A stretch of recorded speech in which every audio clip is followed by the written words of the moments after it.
Hello sa lahat. Ang title ng video ito ay Ang Anak ng Pastor Napunta sa Impyerno kasi matigas ang puso niya. So, itong sasabihin ko sa inyo, totoo to, narinig ko.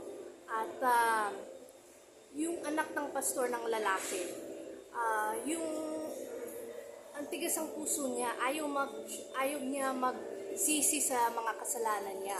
Punong-puno na siya kasi yung tatay niya, pastor, at gusto niya maging yung pleasing to the Lord Jesus Christ yung anak niya at gawin ang tama parate. Puro sermon ang ama niya sa kanya. So, nasasakal na siya. So, sabi niya, tay, ayoko na, pigil na. Puno na ako sa iyo. Alis na ako sa bahay. So, siya yung prodigal son sa Bible. Pero, hindi siya bumalik sa tatay niya. So, itong anak, nag-enjoy ng buhay niya. At sabi niya, ay, ang sayang buhay ko, wala na akong magulang, pwede ko nang gawin ang kalooban ko, and gusto niya merong taong magmahal sa kanya.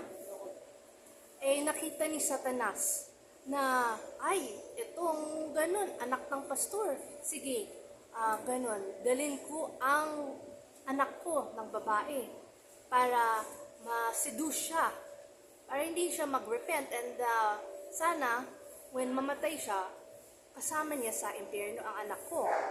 So, nangyari yun. Meet siya ng isang magandang babae. At sabi raw ng babae sa kanya, mahal kita, lahat ng tukso, ng masama. Ang ganda niya, everything. At alam nyo, natukso siya, nabuntis ang babae, na-fornicate sila. At instead of nagsisi siya sa kasalanan niya, mas lalo na natigas ang puso niya. So, bakit? Kasi sobrang in love siya sa babae. Ang ayaw niya na magsisi at aminin ang kasalanan niya. So, meron silang mga anak, and over time, time's up na ang buhay niya, dalawa sila na merong aksidente one day at namatay silang dalawa. At diretso sila sa impyerno. Kasi syempre yung babae anak ng demonyo at siya hindi siya nagsisi sa kasalanan niya. So hindi siya kilala ni Jesus Christ. Diretso siya sa impyerno. Imagine that, anak ng pastor pumunta sa impyerno kasi ayaw niya magsisi sa mga kasalanan niya. So ito, warning to. Hindi lang para sa mga anak ng pastor. Pero lahat sa atin, mga believers, that kung ayaw mo magsisi sa mga kasalanan niyo at mas lalong gusto mo matigas ang puso mo, that one day, mamatay ka, for sure mamatay ka, at pupunta ka sa impyerno. And impyerno, forever yan. Walang balikan ng, ay Lord, ganon, bigay mo ko ng isang chance para magbagong buhay. Wala na, tapos ng buhay mo eh. So, ngayon, meron kang chance para baguhin mo ang buhay mo.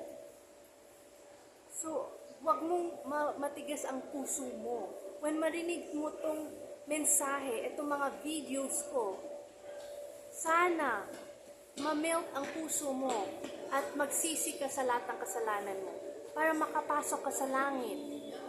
Kasi langit, ang ganda doon, sulit, lahat ang hirap mo dito.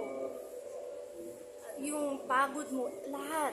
Basta, magsisi ka lang at tanggapin mo si Jesus Christ bilang Panginoon mo at tagapagligtas.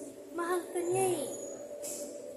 Pero, yung importante, yung tanong, mahal mo ba siya? Willing ka ba magbagong buhay para kay Jesus Christ? Kasi hindi mo alam kailan ka mamatay. Baka mamaya, patay ka na. Ano, ready ka ba? Saan ka pupunta? Sa langit o sa impyerno? Nagsisi ka na ba sa lahat ng kasalanan mo? Napatawad mo na lahat ng mga kaaway mo? Now is the time of salvation. Don't take it for granted. Ito ang end of message. May Jesus Christ bless you.